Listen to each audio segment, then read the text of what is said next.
नमस्कार, आपके साथ मैं हूं सुचरिता कुकरेती और आज से आपके साथ इस नए सफर की शुरुआत कर रही हूं एनडीटीवी इंडिया पर।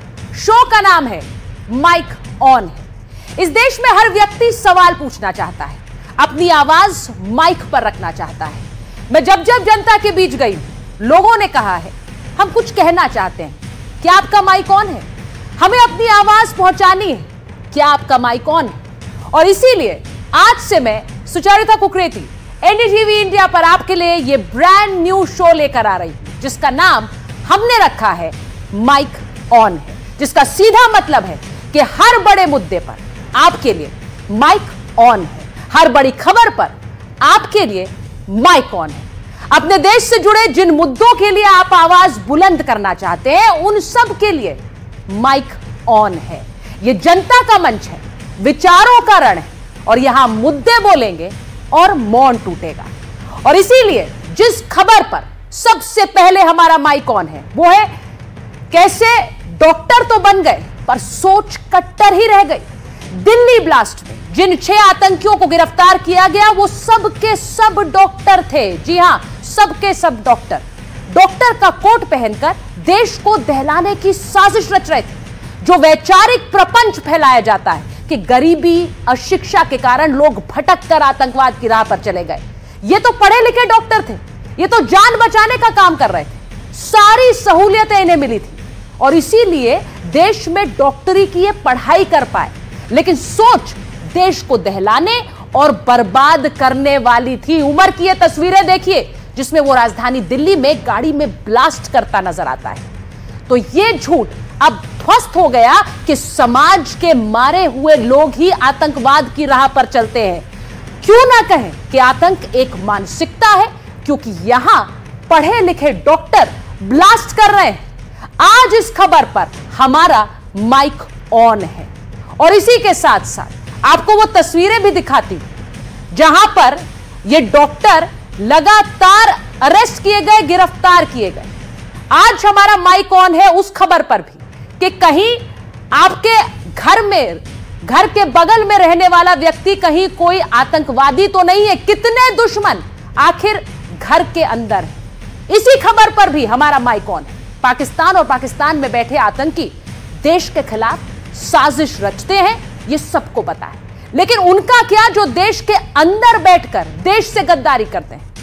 कितने दुश्मन देश के अंदर है। अब लोगों के मन में यह डर बैठ गया है, अपने आसपास के लोग डॉक्टर का कोट पहने हुए सफेद पोश कहीं आतंकी तो नहीं है। आज इस पर भी हमारा माइक ऑन है, क्योंकि इन नामों को देख लीजिए जो आपको दिखाने वाली हूं। कोई डॉक्टर है तो कोई बच्चों को पढ़ाने वाला मौलवी है, लेकिन पाठशाला सिर्फ आतंक की लगाई जा रही थी। आपको उन डॉक्टरों की तस्वीरें दिखाती हूं जो एक एक करके गिरफ्तार हुए हैं और इसी के बाद लोगों के मन में यह डर फैल गया है कि कहीं दूसरा व्यक्ति, पड़ोस में रहने वाला व्यक्ति कहीं कोई आतंकवादी तो नहीं है। ये सफेद पोश आतंकी आखिर किस मानसिकता से आ रहे हैं। इसीलिए आज इस खबर पे भी हमारा माइक ऑन है। कश्मीर से लेकर फरीदाबाद तक छापेमारी हो रही है। फरीदाबाद की अल फलाह यूनिवर्सिटी, जिसका नाम बार बार आ रहा है,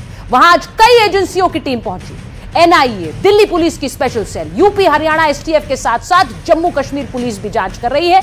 लगातार आतंकियों से जुड़े ठिकानों पर रेड की जा रही है। ये तस्वीरें भी देखिए, अकेले जम्मू कश्मीर में 300 से ज्यादा जमाते इस्लामी के ठिकानों पर पुलिस ने छापेमारी की है।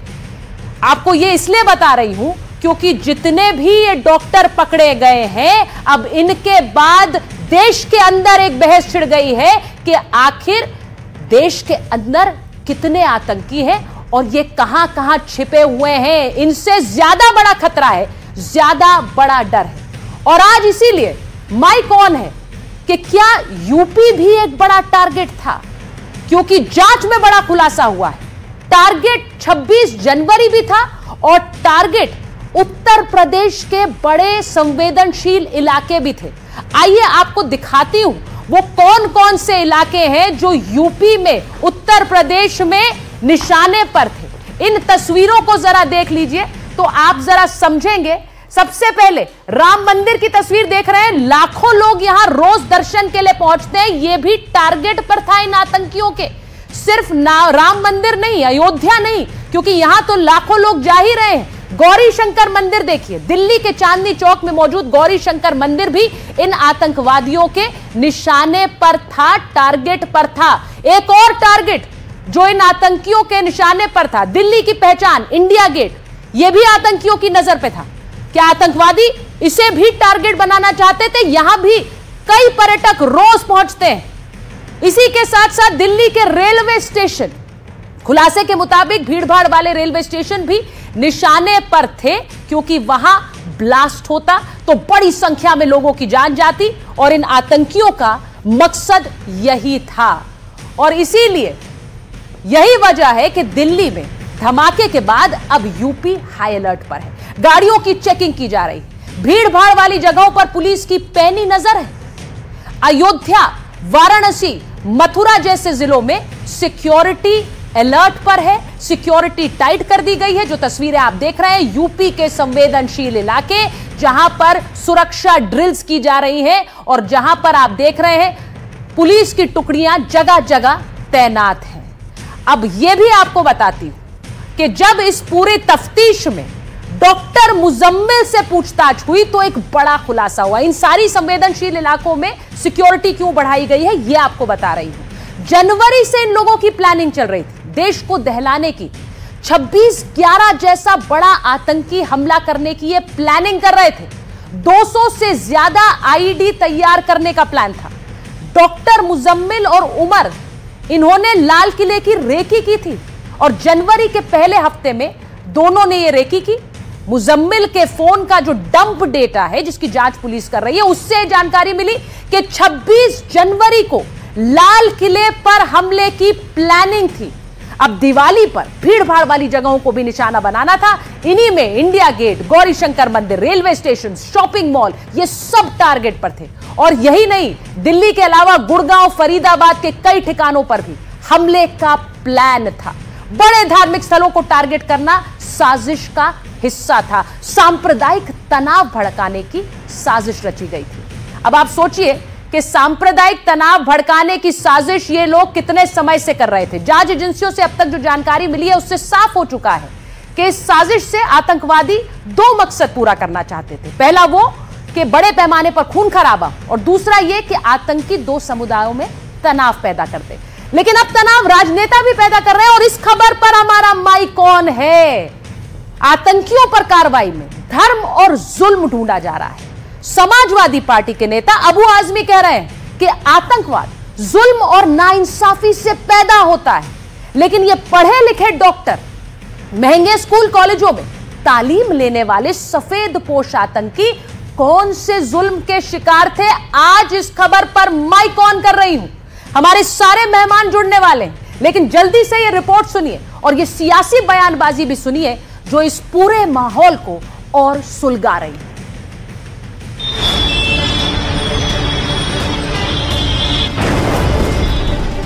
हमारी एजेंसियां इस षड्यंत्र की तह तक जाएगी। इसके पीछे के षड्यंत्रकारियों को बख्शा नहीं जाएगा। All those responsible will be brought to justice. Delhi में लाल किले की दहलीज पर हुए धमाके के बाद जांच एजेंसी एक्शन में है और जांच का सेंटर फरीदाबाद की अल फलाह यूनिवर्सिटी है, जहां डॉक्टरी करने वाला कश्मीर का डॉक्टर उमर नबी आतंक का डॉक्टर निकला। जहां तालीम देने वाले डॉक्टर मुजम्मिल और लेडी डॉक्टर शाहीन सईद दहशतगर्दी की साजिश के इल्जाम में गिरफ्तार है। जहां मरीजों का इलाज करने वाला डॉक्टर नासिर फरार है। 40% कश्मीरी स्टूडेंट्स वाली फरीदाबाद की अल फलाह यूनिवर्सिटी में एनआईए समेत आधा दर्जन एजेंसियां जांच में जुटी हैं। दिल्ली धमाके का सच सामने लाने के लिए संदिग्धों से पूछताछ की जा रही है। जांच का दायरा कश्मीर तक फैला है, लेकिन इस बीच सियासी बयानबाजी भी जमकर हो रही है। जुल्म और नाइंसाफी की कोख से आतंकवाद पैदा होता है। जुल्म और नाइंसाफी खत्म होना चाहिए, आतंकवाद खत्म होना चाहिए। समाजवादी पार्टी के नेता अबू आजमी ने जो बात कही वो दिल्ली धमाके और उसके आसपास हुई गिरफ्तारियों को लेकर कही, लेकिन धमाके के बाद जो लोग शक के दायरे में आए वो उनकी परिभाषा में फिट नहीं बैठते, क्योंकि संदिग्धों और आरोपियों में ज्यादातर डॉक्टर हैं जिन्होंने न गरीबी देखी न जुल्म देखा।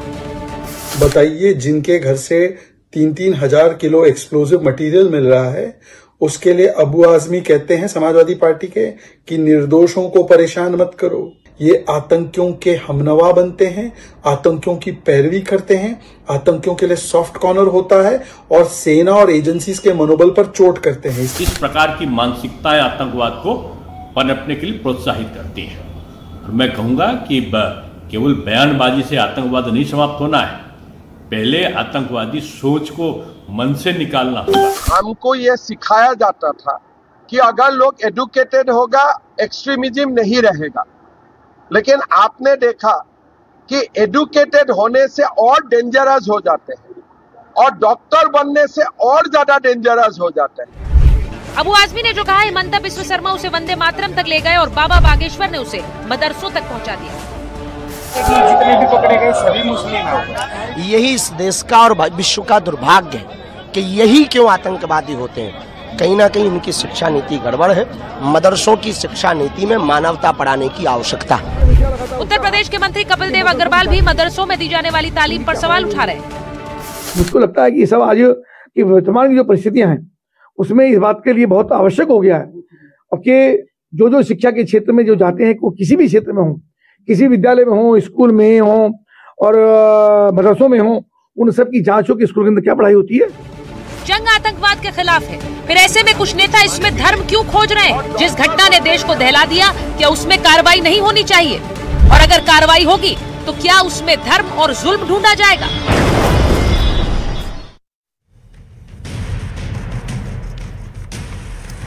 और आज जिस खबर पर हमारा माइक ऑन है, सबसे पहले हमारे साथ जुड़ रही हैं दिल्ली पुलिस की पूर्व स्पेशल कमिश्नर किरण बेदी जी, और उनका स्वागत करते हुए, क्योंकि जो तस्वीर इस वक्त दिल्ली की आ रही है वो बेहद भयावह है। किरण जी, बहुत बहुत धन्यवाद आपका एनडीटीवी इंडिया पर आने के लिए। आपका माइक ऑन है मैम, और इसीलिए आज पूछ रही हूं कि दिल्ली के लोग इस वक्त डरे हुए हैं, और सिर्फ दिल्ली नहीं, पूरे देश के लोग ये पूछ रहे हैं कि दिल्ली पुलिस से इतनी बड़ी चूक कैसे हो गई, इंटेलिजेंस एजेंसी से इतनी बड़ी चूक कैसे हो गई कि एक गाड़ी दिल्ली में घूमती रही विस्फोटक लिए हुए और पता नहीं चल पाया। नहीं, ये गलत है। जो इंफॉर्मेशन जेएनके ने दी थी वो एक बड़ी जेनरिक इंफॉर्मेशन थी जी, कि एक आदमी, चलो उसके बाद कोई गाड़ी का नंबर नहीं, कोई गाड़ी का कलर नहीं, कुछ नहीं था। How can you just say यही एक ऐसा इंफॉर्मेशन है? लेकिन सवाल ये उठता है, कोई नैरो डाउन इंफॉर्मेशन नहीं थी। सो आई थिंक कैसे नहीं करना, अपना इस वक्त ये देखना है कि सारी, इस वक्त एक दूसरे की पुलिस को अलग करके नहीं देखना चाहिए। इस वक्त सारी जेएनके ने भी क्या किया, हरियाणा ने भी क्या किया, यूपी ने भी क्या किया, दिल्ली ने भी क्या किया। इस वक्त ऐसे सोचना चाहिए। ये सोचने का समय नहीं है कि हमारी दिल्ली पुलिस ने ये नहीं किया। Delhi police did not have any specific information to the best of my knowledge. Kiran ji, ये सब पढ़े लिखे हुए डॉक्टर थे, कहानी खत्म हो गई कि अनपढ़ गरीब लोगों को आतंकवाद के लिए प्रेरित किया जाता है। ये तो एक पढ़ा लिखा मॉड्यूल था मैम, इसके बारे में क्या कहेंगे आप? पूरा देखो, ये एक नया मॉडल निकला है। आपको याद होगा मिडिल ईस्ट की वॉर में भी डॉक्टर्स थे। बिल्कुल। जब आपने जाके इजराइल पैलेस्टीन की वॉर में भी कौन थे लोग? It was doctors. It's a whole new module now. अब रेडिकलाइजेशन हो रहा है पढ़े लिखे लोगों के लिए, और मेरा ख्याल है इसमें मनी बहुत ज्यादा involve, there is a lot of money. So अगर हमने टेररिज्म को खत्म करना है तो हमें मनी ट्रेल्स पर ध्यान रखना पड़ेगा। उसके बिना ये काम नहीं हो सकता। गाड़ियां हैं, खरीदा है, एमुनिशन है, किराए पे घर है, ये सारा कुछ पैसे का खेल है। सो हमको अब ज्यादा फाइनेंशियल क्राइम पर ध्यान देना है कि इनकी, और देखो लेडी का एनजीओ है, लेडी को एनजीओ को बाहर से पैसा आ रहा है, मान लो पैसा नहीं आता तो क्या करती? सो रेडिकलाइजेशन के लिए भी पैसा चाहिए, और मेरा ख्याल है ज्यादा ध्यान हमको करना चाहिए। ये जो फेथ लीडर्स हैं, ये जो फेथ लीडर्स हैं, ये क्या कर रहे हैं? ये क्या कर रहे हैं? इन लोगों पर नजर रखनी पड़ेगी, क्योंकि ये रेडिकलाइजेशन तो ये कर रहे हैं। इन डॉक्टर्स की भी रेडिकलाइजेशन उन्होंने की, जो उनके अंदर यूनिवर्सिटी के अंदर उनका दुकान खुली हुई थी।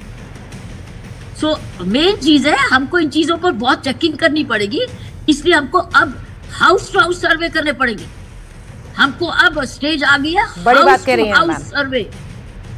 टू हाउस सर्वे कि क्या हो रहा है यहाँ, और ग्राम पंचायतों का, रेजिडेंट वेलफेयर एसोसिएशंस का, अपनी टेनेंसी का, लैंडलॉर्ड्स का जिम्मेवारी लगानी पड़ेगी कि तुम किसको किराए पे दे रहे हो, और अगर गोदाम भर रहा है तो किस चीज का गोदाम भर रहा है। आपने क्या एम्युनिशन के लिए गोदाम दिया था? I think now it comes to citizen responsibility also. Kiran ji, बहुत बड़ी बात आपने कही है कि फेथ लीडर्स क्या कर रहे थे, यानी धर्मगुरु क्या कर रहे थे। अब इनकी चेकिंग होनी चाहिए, लेकिन जब चेकिंग होगी मैम तो फिर सियासी बयान आते हैं कि इन्हें परेशान किया जा रहा है। सियासी लोग अपनी राजनीति के लिए इनके बचाव के लिए उतर आते हैं। देखिए, अगर आप इन चीजों से डरते रहोगे तो फिर या मरते रहो या डरते रहो। yes. ये तो बात गलत है। हाउस टू हाउस सर्वे तो बनता ही है, और हाउस टू हाउस सर्वे में सिविल डिफेंस भी शुरू हो सकती है।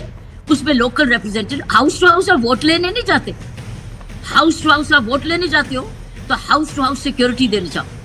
चलो सिक्योरिटी की बात करो हाउस टू हाउस, क्यों नहीं? तो अगर कोई बात करते हैं तो लोग तो कहेंगे, लेकिन वो फिर ये देखो कौन क्या आ रहा है, किसका इंटरेस्ट जा रहा है ये।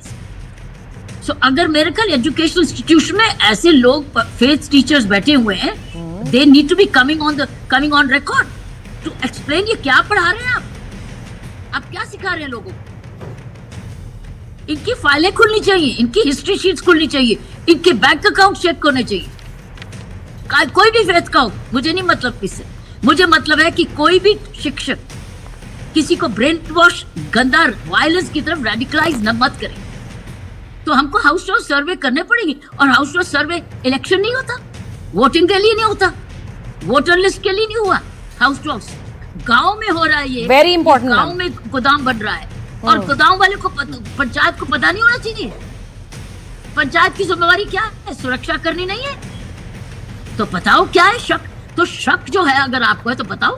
You can not just leave it to the police. Police के आईज एंड ईयर्स बनना पड़ेगा, और पुलिस को अपनी स्पेशलाइजेशन करनी पड़ेगी।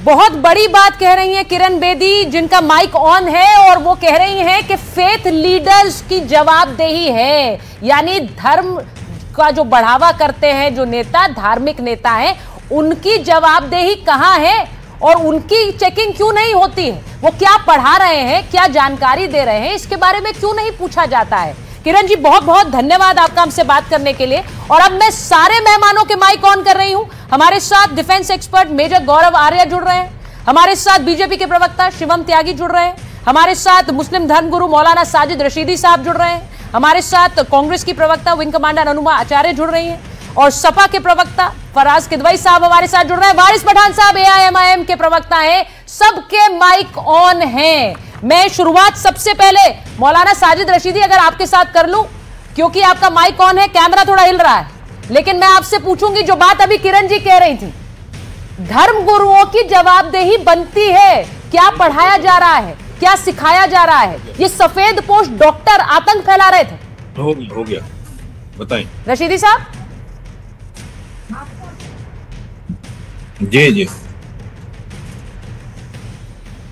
रशीदी साहब, आपका माइक ऑन है और सवाल सीधा है। सुचारिता जी, ये कोई नई कहानी नहीं है।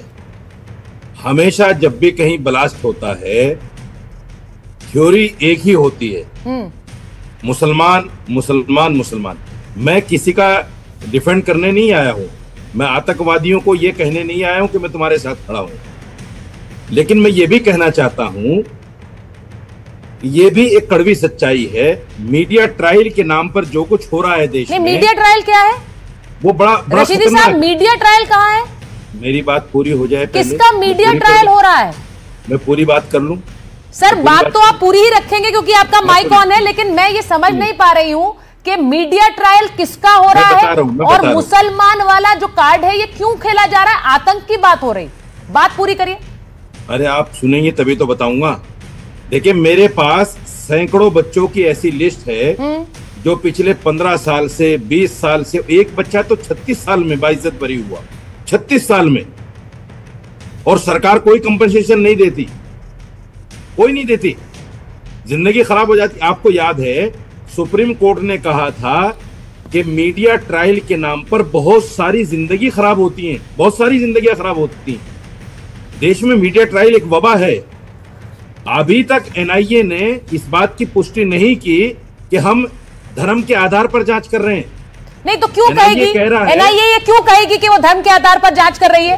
ये जांच आतंक के आधार पर है रशीदी साहब। आपके धर्म के आधार पर बात कर रहे हैं? नहीं रशीदी साहब, किसके नाम थे? कौन कर रहा है धर्म के आधार पर बात? किसके नाम है वो कौन कर रहा है धर्म के आधार पर बात क्यों नहीं करते आप? गाड़ी किसके नाम है? मुझे ये बताइए किसके नाम है गाड़ी? जिनके नाम पर है वो हिंदू हो या मुसलमान, सिख हो या ईसाई, सबके ऊपर कार्रवाई होगी। उस पर क्यों बात नहीं कर रही हैं आप? सब पर कार्रवाई होगी सर। कौन बोल रहा है ये? गाड़ी जिसके नाम पर है उस पर बात करनी चाहिए, बिल्कुल होनी चाहिए। किन किन के नाम पर है बताइए आप? एक के नाम पे थी, गाड़ी एक के नाम पे थी, 7 लोगों के नाम पर थी गाड़ी। हिंदू के नाम पर है गाड़ी। हिंदू, उस हिंदू का नाम क्यों नहीं ले रही हैं? एक सेकंड, आप इस पूरी आतंकी घटना में, आप इस पूरी आतंकी घटना में जिसमें 8 डॉक्टर गिरफ्तार हुए हैं, और मैं उनका धर्म नहीं बता रही हूं, लेकिन सुनिए मेरी बात, आतंकी पकड़े गए हैं कह रही हूँ। सुनिए, मेरे पास एक उसमें लिस्ट है। सिर्फ मेरे पास एक लिस्ट है। सिर्फ उसमें आप एक गाड़ी चलाने वाले व्यक्ति को ढूंढ रहे हैं जो कि, हाँ गाड़ी, अब आगे ना बात आपकी ज़बान में, गाड़ी चलाने वाला, गाड़ी उसके नाम है, चलाने वाला क्या मतलब? कौन है बताइए, नाम बताइए। वाला क्या मतलब? 7 नाम है, 7 नाम बताइए, 7 नाम बताइए रशीदी साहब, 7 नाम बताइए। चलिए मेरे पास एक लिस्ट है, नाम बताइए ना। ISI के साथ में नाम तो बताइए। जितने भी लोग पकड़े गए हैं उनमें 80% हिंदू है। रशीदी साहब, आप पहले नाम बताइए। इस बात को आप मुझे पता है कि क्या पॉइंट प्रूव करना चाह रहे हैं। एक मिनट, आपने पहले आप क्या पॉइंट प्रूव करना चाह रहे हैं मैं अच्छी तरह समझ रही हूँ। मैंने आपसे कहा 7 नाम बता दीजिए, आप नहीं लेंगे। 7 नाम बता दीजिए, उसमें एक नाम है सलमान, एक नाम है तारिक, एक नाम है देवेंद्र, यही कहना चाह रहे हैं ना आप? सलमान के बाद सारे नाम लीजिए, सारे नाम लीजिए। अगर ले लेंगे 7 नाम तो मैं सरेंडर कर दूंगी, माइक ऑफ करूंगी, लेकिन माइक ऑन है इसलिए झूठ नहीं बोल पाएंगे आप। मैं एक मिनट मेजर गौरव आर्य के पास जा रही हूं। नहीं, सलमान के बाद मैं आपसे बहुत विनम्रता से कह रही हूं कि इस मुद्दे को धर्म का मत बनाइए, आतंक का बनाइए। अरे मैं ये नहीं कह रहा हूँ कि आप पकड़िए उनको, सजा दीजिए, अच्छे से अच्छी दीजिए, मैं ये नहीं कह रहा हूँ। मैं ये कह रहा हूँ सलमान के बाद किसके नाम है गाड़ी? मैंने तो कहा आपसे, आप 7 नाम बता दीजिए, आप नहीं बता पाएंगे, मैंने तो बताया आपको। एक मिनट, मेजर आर्य, ठीक है, मेजर आर्य के पास जा रही हूं। उसका जिक्र ही नहीं कर रहे हैं। मेजर आर्य, जिस तरह का ये आतंकी हमला था, उसके बाद जांच में ये कहना, ये पढ़े लिखे सफेद पोश डॉक्टर थे। हम बार बार अभी तक ये कहते रहे हैं कि देखिए गरीबी की वजह से, वहां पर उनके हालात की वजह से ये आतंकवाद की तरफ चले जाते हैं। अरे ये तो पढ़ लिख कर आतंकवाद की तरफ जा रहे थे। Major ji, thank you Sucharita अपने शो पर बुलाने के लिए। सबसे पहली बात, इसके पीछे सियासत का क्या है मुझे ना उसके बारे में पता है, ना मुझे कोई इंटरेस्ट है। ये पूरा जो पॉलिटिकल पार्टीज आपस में बातचीत कर रही है, मैं फ्रॉम अ मिलिट्री पर्सपेक्टिव बात करूंगा, जितनी लिमिटेड मुझे नॉलेज है। सुचारिता, पहली बात तो ये है कि इसका एजुकेशन से कोई लेना देना है नहीं, ना कभी था। ये एक धारणा बनाई गई है, ये एक नैरेटिव था कि जो गरीब है वो आतंकवाद। ओसामा बिन लादेन जो था वो ही was a civil engineer. Ayman al Zawahiri वो जो था वो एक डॉक्टर था, इजिप्ट में उसने डॉक्टरी की पढ़ाई करी, तो ऐसा नहीं है। दूसरी चीज़ है कि जहाँ तक ये बात है कि ये लोग पढ़ लिख गए फिर भी ये लोग ऐसा काम कर रहे हैं, तो देखिए ये एक माइंडसेट है, ये एक साइकोलॉजी है, ये एक जहनियत है। और पढ़ाई लिखाई जाहिर सी बात है, इससे कोई लेना देना है नहीं। और जैसे जिसकी जहनियत है, जो जैसा रेडिकलाइज हो गया फिर वो वैसा काम करेगा। और जहाँ तक मौलाना रशीदी साहब ने भी बोला कि उसमें जो काफ़ी लिस्ट है, वो कह रहे हैं 80 नाम हिंदुओं के हैं उसमें, जो कुछ हनी ट्रैप हुए थे, जिनको ISI ने पैसे देके उनको खरीदा था, उनका ईमान खरीदा। तो सबको मेरे हिसाब से, हिंदू हो मुसलमान हो, जो भी देश के खिलाफ जाए, सबको फांसी मिलनी चाहिए। उसका कोई भी पॉलिटिकल ओरिएंटेशन हो, उसकी कोई भी कुछ भी हो, anybody who works against your country, I think he should get the ultimate punishment। तो हिंदू मुसलमान, उससे it hardly matters to me, मुझे कोई 2 रुपए का फर्क नहीं पड़ता, और उसको सजा मिलनी चाहिए। That is my point of view।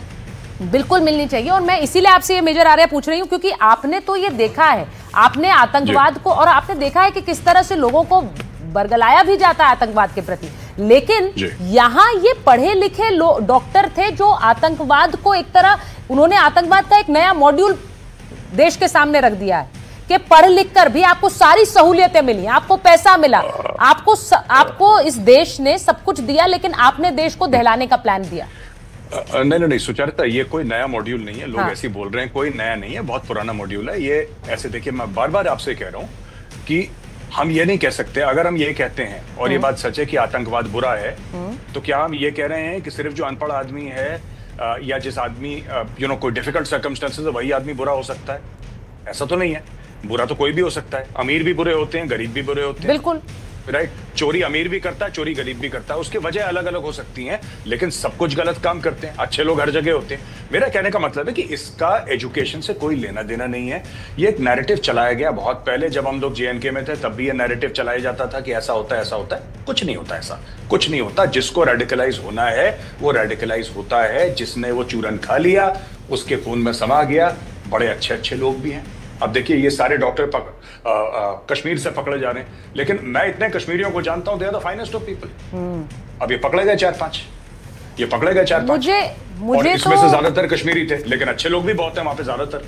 तो जो लोग मतलब अपना काम करना चाहते हैं, अपना कि बच्चे स्कूल चले जाएं, जो नॉर्मल जिंदगी जीना चाहते हैं, तो ये पूरी बात करना कि एजुकेटेड है, नॉन एजुकेटेड है, इसमें कोई दम नहीं है इन बातों में। ये बात ही गलत है, ये बेसिकली बात गलत है। नहीं, आपने जो बात कही मेजर आ रहा है, मैं उसी से आगे बढ़ती हूँ, क्योंकि मौलाना रशीदी ने तो शुरुआत में एक ऐसी बात रख दी। वारिस साहब आप सुन रहे हैं, शिवम आप सुन रहे हैं, विंग कमांडर अरुमा आप अगर सुन रही हैं, ये मैं सबके माइक ऑन है, इसीलिए मैं ये बात पहले वारिस साहब और शिवम आपके पास लेकर आ रही हूँ।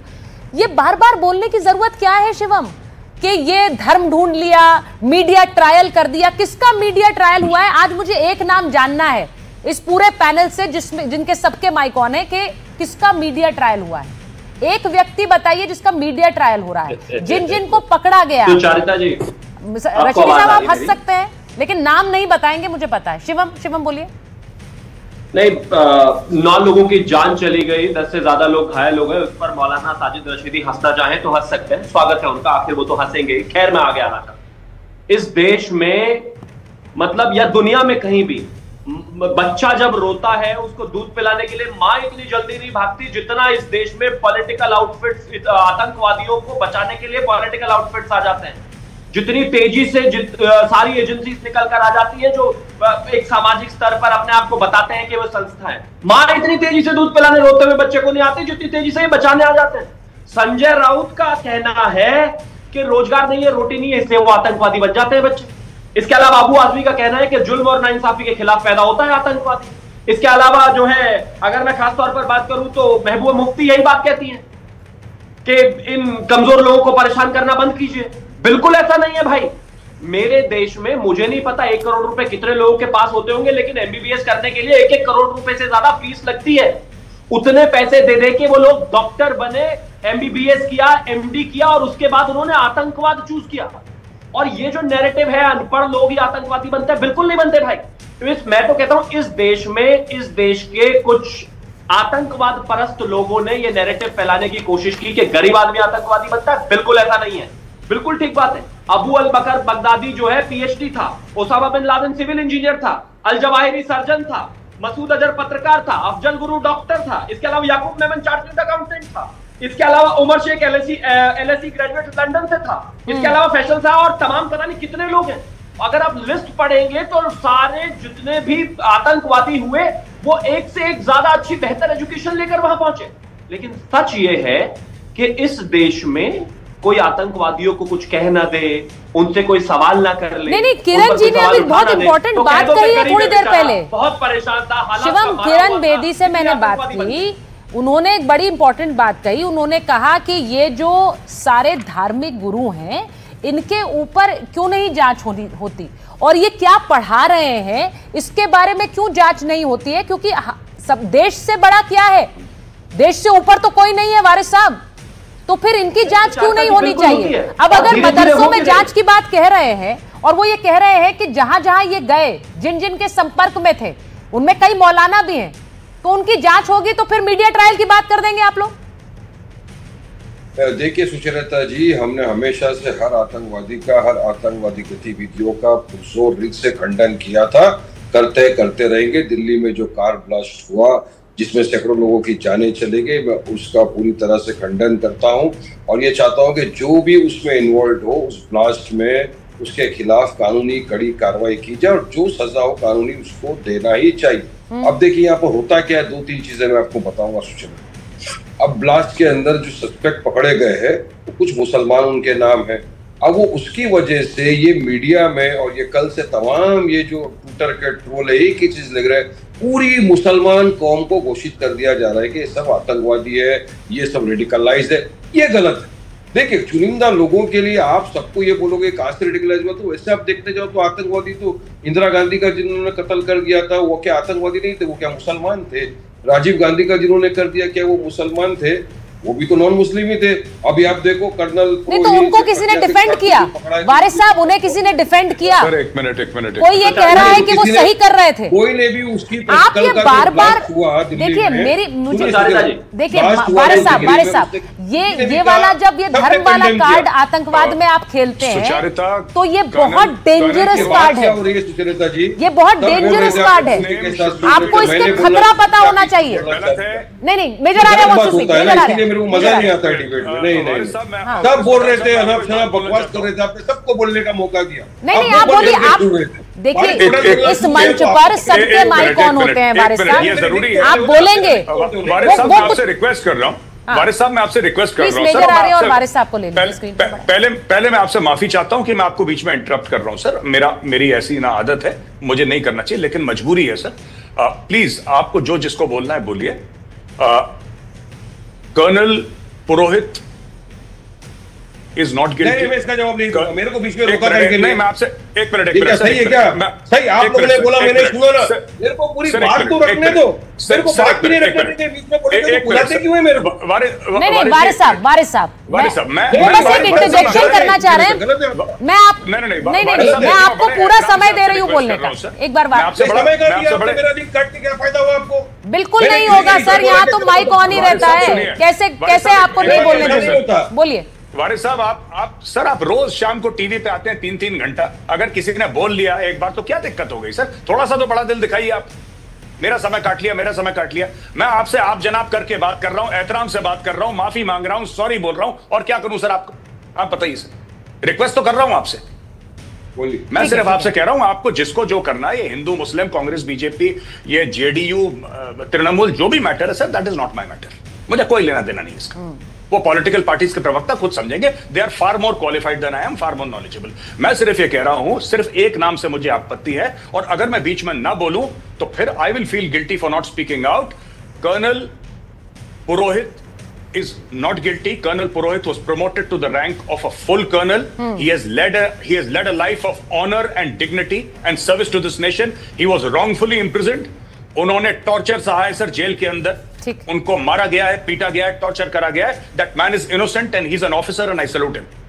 बस, और बाकी सर आपको जो करिए, मुझे कोई नहीं बोलना। आपकी सुना मैंने। ट्रेन ब्लास्ट में 19 मुसलमान अरेस्ट हुए थे, सालों तक 14-15 साल तक उनको जेल में रखा, बाद में वो नॉन प्रूव गिल्टी हो गए, छूट गए, वो बाहर आ गए, उनका कौन भुगतान देगा? तो इसलिए मैं भी नाम नहीं लेना चाहता, ना मैं मुसलमान का नाम ले रहा हूँ, ना मैं किसी हिंदू का नाम ले रहा हूँ, ना सिख ईसाई का नाम ले रहा हूँ। मैं ये बोलना चाह रहा हूँ कि आतंकवादी होता है। आतंकवादी को किसी धर्म मजहब के साथ जोड़ना ही गलत है। उनका एक ही मंशा होता है, दहशतगर्द फैलाना, दहशतगर्द को बढ़ावा देना और अपने मंसूबों में कामयाब होना। तो हम उसके खिलाफ पूरा देश है। सबने एक ही टोन में कहा कि हम पूरी आतंकवाद का पूरा खंडन करते हैं। पूरे मुसलमानों ने कहा, पूरे भारतीय मुसलमानों ने कहा, तमाम हिंदुओं ने कहा। तो फिर ये इल्जाम क्यों लगाना कि तमाम देश के मुसलमान रेडिकलाइज है? उनको किसने रेडिकलाइज किया? ये किसने कहा वारिस साहब कि तमाम देश के मुसलमान रेडिकलाइज हैं? अभी शुरुआत में ही मेजर आर्या ने कहा कि कश्मीर में अगर वहां से पकड़े गए हैं लोग तो मैं कितने कश्मीरियों को जानता हूं जो बहुत अच्छे हैं, उन्होंने इसी शो पर कहा, माइक ऑन पर कहा। और मुझे एक बात बताइए, नहीं ये किसने कहा कि सारे देश के मुसलमान रेडिकलाइज है? नहीं, मेरा ऑब्जेक्शन ये सर, ये ब्लैंकेट स्टेटमेंट्स मत दीजिए, ये बहुत डेंजरस होता है। मैं बार-बार कह रही हूं, जानता है, अच्छे लोग हैं, बड़ी अच्छी बात है, मैं भी ऐसे लोगों को जानता हूँ, बहुत अच्छे लोग हैं, लेकिन आप 2-4 लोगों के लिए पूरी कौम को कैसा बोल सकते हो कि सबके सब किसने बोला? किसी ने, आप मुझे बयान तो बता दीजिए किसने बोला है। और यहाँ माइक ऑन, यहाँ माइक ऑन करके, यहाँ माइक ऑन करके हम उस पर उसको कंडेम करेंगे। बताइए किसने कहा? बिल्कुल एक बयान, एक बयान। देखिए, मुसलमान वो है सुचरिता जी जिन्होंने जंग आजादी में अपनी जानें गंवाई, देश आजाद हुआ। आज हम proud sir, this is about terror, not about religion. ये आतंक की बात है, धर्म की बात नहीं है। मैं बार बार कह रही हूँ वारिस साहब, आप इसे अलग एंगल दे रहे हैं, ये गलत है, ये सही नहीं है। बाहर भेजा, जो बाहर गए और दुश्मन मुल्क की धज्जी उड़ा के आया, असद ओवैसी साहब, हम तो वो लोग हैं। मगर एक निष्पक्ष इंक्वायरी होना चाहिए। तो कौन कह रहा है कि निष्पक्ष नहीं? बेकसूर, चाहे हिंदू हो मुसलमान। अच्छा, मैं एक बार सुनिए, पकड़ो मत, मैं एक बार मैं फांसी पे चढ़ा दो, सूली पे चढ़ा दो, गोली से मार दो। सर देखिए, एक चीज को तो मैं बहुत धड़ल्ले से कहूंगी तो नहीं कि जो आतंकवाद करता है और देश में इस तरह के विस्फोट करता है, मासूमों की जान लेता है, उसे तो फांसी होनी ही चाहिए, उसे तो फांसी होनी ही चाहिए। और उसका धर्म से कोई लेना देना नहीं है। लेकिन आतंकियों को प्लीज बचाव में मत उतरिए, क्योंकि आप लोग इतना पढ़े लिखे नहीं हो जितना अल्हम्दुलिल्लाह वारिस पठान। मैंने रिसर्च किया है, मेरे को ये रिसर्च बताइए, ये रिसर्च है कि सारे के सारे मुसलमानों को पेंट करते हैं सब लोग। इंटेलिजेंस का नहीं, एक मिनट शिवम, मैं आ रही हूँ आपके पास। मैं फराज जी के पास और बिंगमाला रनुपा के पास नहीं गई हूँ। हिंदू दोनों पक्ष के लोग गए, दोनों की तरफ हमको संवेदना है, दोनों के परिवार वालों के साथ हमको संवेदना दिखाते हैं। मैं एक बार फराज साहब के पास जा रही हूँ। फराज साहब, आप सवाल ही नहीं आपके नेता इंटेलिजेंस फिगर कैसा हुआ, गाड़ी घूम रही थी वहाँ पे 3-4 घंटे से, रोक लिया होता तो ये घटना नहीं घटती। बिल्कुल सही बात है, बिल्कुल सही बात है। वो सवाल तो बहुत बड़ा है कि गाड़ी घूमती रही, वो पकड़ी नहीं गई, ये तो बहुत बड़ा सवाल है। और वो ब्लास्ट हुआ, उसमें न जाने कितनों की जान चली गई और कितनों की जा सकती थी, और इसीलिए ये सारे छापे हो रहे हैं। लेकिन जब छापे मारे जाते हैं तो फिर आप कहते हैं कि क्यों हो रहा है, मजहब पर टारगेट है। एक बार फराज साहब, मैं तो बल्कि बोल रहा हूं आपके नेता जो ये कहते हैं, मैं बोल रहा हूं इन्वेस्टिगेशन करो, निष्पक्ष कार्रवाई करो, निष्पक्ष ही कार्रवाई होगी सर, वरना यहाँ माइक ऑन रहेगा और वारिस पठान आकर बताएंगे किसके खिलाफ निष्पक्ष जांच नहीं हो रही है। इसीलिए मैंने आपसे कहा बयान बताइए। फराज साहब, अबू आजमी क्या कह रहे हैं? वो कह रहे हैं कि जुल्म होता है, नाइंसाफी की कोख से आतंकवाद पैदा होता है। मुझे बताइए, उमर के साथ कौन सी नाइंसाफी, मुजम्मिल के साथ कौन सी नाइंसाफी और जुल्म हो रहा था? ये तो डॉक्टर बन गए, अच्छे इंस्टीट्यूट्स में पढ़ाई लिखाई करके डॉक्टर बने। कश्मीर में तो लोगों की एक सपना होता है डॉक्टर बनने का। तो चारिता जी, मैं बिल्कुल इस पॉइंट पर आऊंगा, लेकिन सबसे पहले आपको बहुत बहुत मुबारकबाद and wish you a good luck. Mike on है, जैसे आप पहले बहुत अच्छे प्रोग्राम्स करती थी, आगे भी बहुत अच्छे प्रोग्राम्स करते रहिए। और वारिस भाई से मैं एक बात बोलूंगा कि वारिस भाई, कम से कम इस पैनल में तो ये नहीं पेंट किया गया कि जो टेररिज्म और मुसलमान, क्योंकि मैं इस बात का गवाह हूं। और मेजर आर्या ने बहुत ही शानदार तरीके से जो बात रखी है, मुझे लगता है कि वो इस पूरी डिबेट का क्रक्स है। उसके बाद में किसी को कुछ बोलने की जरूरत नहीं है, उन्होंने बहुत ही शानदार तरीके से अपनी बात रख दी। वारिस भाई हमारे भाई हैं, दोस्त हैं। खैर, अब सुचारिता जी, 140 करोड़ लोग जो इस देश के हैं, उनके लिए राहत इंदौरी ने बड़ी अच्छी एक लाइन कही कि मैं मर भी जाऊं तो मेरी एक अलग पहचान लिख देना, लहू से मेरी पेशानी पर हिंदुस्तान लिख देना। तो आज जो 140 करोड़ लोग हैं, चाहे वो हिंदू हो, चाहे मुसलमान हो, सिख हो, जैन हो, सब लोग, और being a spokesperson of a third largest political party and being a Muslim, मैं तो ये बोलूंगा कि जो भी लोग आतंकवाद करते हैं, खासकर मैं मुसलमानों से बोल रहा हूं, दैट इज एंटी इस्लामिक। और मैं आपके चैनल से ये उन लोगों को, खासकर मुसलमान भाइयों को संदेश देना मैं ये कहना चाहती हूं कि ये माइक ऑन है और आपकी जो बात माइक ऑन होकर जा रही है लोगों तक, बहुत इंपॉर्टेंट मैसेज दे रहे हैं फराज किदवई। ये देख लीजिए कि ये धर्म के खिलाफ भी है और देश के खिलाफ भी है। एक मिनट फराज साहब, मुझे डॉक्टर अनुमा के पास जाना है। मैं आ रही हूँ, समय की भी थोड़ी पाबंदी है। डॉक्टर अनुमा, मैं माफी के साथ सबसे आखिर में आई हूं आपके पास, लेकिन ये मुझे बताइए कि क्या धर्म से जोड़कर और एक पूरी कम्युनिटी को पेंट करने की कोशिश हो रही है? यहां पर आतंकवाद के खिलाफ कार्रवाई नहीं होनी चाहिए क्या? नमस्कार, मेरा नाम विंग कमांडर अनुमा आचार्य है। मैं डॉक्टर नहीं हूँ, मैंने एमफिल किया है लेकिन मैं डॉक्टर नहीं हूँ। राइट, मेरा नाम विंग कमांडर अनुमा आचार्य है। मैंने 25 साल सेना में वर्दी पहनी है। आपने मुझे डॉक्टर अनुमा कहा तो वो मैं कर रही हूँ। जी विंग कमांडर अनुमा, प्लीज। आपको मेरी आवाज अगर सुनाई पड़ रही है तो मैं सिर्फ उस संवेदनशीलता की तलाश कर रही हूँ जो इन निर्दोष नागरिकों की हत्या के साथ जुड़ी है। मुझे वो नहीं दिखती है। दुर्भाग्य से बड़ी बड़ी बातें कही जाती हैं, जीरो टॉलरेंस, सर्जिकल स्ट्राइक, लेकिन बार बार वही इंटेलिजेंस फेलियर हो रहा है। हम इस पे सवाल ही नहीं कर रहे हैं। मुझे तो आज भी नहीं मालूम कि पहलगाम के आतंकवादी न पकड़े गए न मारे गए, उनका क्या हुआ। मैं तो ये जानना चाहती हूँ कि जो सिंदूर कहा, हमारे ऑपरेशंस के नाम होते थे विजय पराक्रम, गगन शक्ति, इस तरह से नाम होते थे, आयरन फिस्ट, लेकिन जब सिंदूर नाम रखा और सिंदूर का हमने सम्मान नहीं रखा, आज भी वो आतंकवादी ना मारे गए हैं ना पकड़े गए हैं। तो दुर्भाग्य ये है कि उसके बाद इंटेलिजेंस फेलियर बार बार हो रहा है। क्या ऑपरेशन सिंदूर में आतंकी नहीं मारे गए मैम? क्या ऑपरेशन सिंदूर में आतंकी नहीं मारे गए? नहीं, मैं ये आपको प्रेस विज्ञप्ति है, ये रक्षा मंत्रालय की 4 अगस्त की प्रेस विज्ञप्ति है। अपने लोगों को दिखाइए और देखिए, इसमें सेना ने बहुत साफ लिखा है कि जो आतंकवादी मारे गए हैं उनकी पहचान हमारे नाम से ना बताई जाए, और वो आतंकवादी आज भी नहीं मारे गए हैं, ना पकड़े गए हैं। मुझे इस बात की शर्मिंदगी है कि 25 साल मैंने सेना के लिए वर्दी पहनी है और उसमें ऑपरेशन सिंदूर में आतंकी मारे गए, इसे लेकर तो भारत से लेकर पाकिस्तान तक पुष्टि की गई मैम, और आप ये कह रही हैं कि आतंकी मारे नहीं गए हैं। मैं नहीं कह रही हूँ, रक्षा मंत्रालय की 4 अगस्त की PIB की विज्ञप्ति खुद निकालिएगा। पर उसमें ये नहीं कहा गया मैम कि आतंकी नहीं मारे गए हैं, उनके नामों की पुष्टि को लेकर कहा गया। मैं देखिए ना, अब मेरे को आपने बहुत दिन, आपका नाम है सुचारिता यानी कि श्रेष्ठ आचरण, और मैं मानती हूँ आपका श्रेष्ठ आचरण है एक एंकर के रूप में, लेकिन एक बात आपसे कहना चाहती हूँ कि हम कभी भी उस सरकार को कटघरे में नहीं रख रहे हैं। जो DSP देवेंद्र सिंह आतंकवादियों को लाता हुआ पकड़ा जाता है, उसके साथ क्या हुआ आज भी हम नहीं जानते हैं।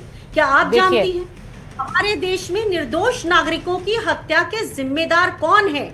जैसे मैं एक इंटरनल बात आपसे कहती हूँ, उसको मैं ट्रिविलाइज नहीं कर रही हूँ, बड़ी बात है वो भी। मैम, बालासोर के पीछे कौन था आज तक कोई नहीं जानता। 300 हमारे देश के निर्दोष नागरिक मारे गए।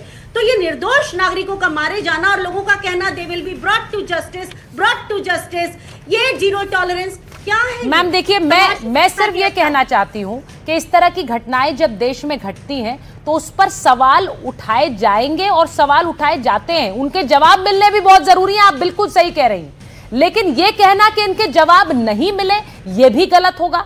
मैं सिर्फ ये कह रही हूँ कि अभी अगर एक बड़ा धमाका हुआ, एक आतंकवादी घटना घटी, तो मैम जब इस पर कार्रवाई होती है तो उस पर सवाल उठाने वाले 10 खड़े हो जाते हैं, 10 खड़े हो जाते हैं, क्यों नहीं कंडेम की जाती है? देखिए, किरण बेदी जी ने एक बड़ी इंपॉर्टेंट बात कही, मुझे लगता है क्योंकि हम सबका माइक ऑन है, ये बात कैटेगोरिकली मैं फिर से माइक पर कहना चाहती हूँ कि जब इस तरह की कार्रवाई होती है उसके साथ साथ जब एक्शन होता है मैम, जीरो टॉलरेंस के बाद zero tolerance, ma'am zero tolerance की बात आप करती है, लेकिन वहां टॉलरेंस नहीं होता ना जब कार्रवाई होती है, उस पर इतने सारे सवाल खड़े करे जाते हैं। मुझे बस ये कहना है जिस सरकार से कोई मैम, काम नहीं हो, इस समय ये जो सारी आवाजें हैं इस शो पर, मुझे ऐसा लगता है उन्हें एक सुर में बोलना चाहिए, और उस एक सुर में बोलना जरूरी इसलिए है क्योंकि ये आतंकवादी हमला हम सब पर था मैम, हम सब पर, सिर्फ एक पर नहीं, और इसीलिए उस एक सुर में बोलना जरूरी है। मैं बस ये कहना चाहती हूँ कि इस शो के जरिए कोशिश ये है कि सबकी आवाज जाए, सबका माइक ऑन रहे, और आवाज आपकी जब जाती है तो हर उस व्यक्ति की जाती है आपके जरिए जो अपनी बात लोगों के सामने रखना चाह रहा है। कल एक बार फिर हाजिर होंगे जिसमें माइक ऑन रखेंगे आपके सवालों के लिए और आपके मुद्दों के लिए। फिलहाल बस इतना ही, बहुत बहुत धन्यवाद।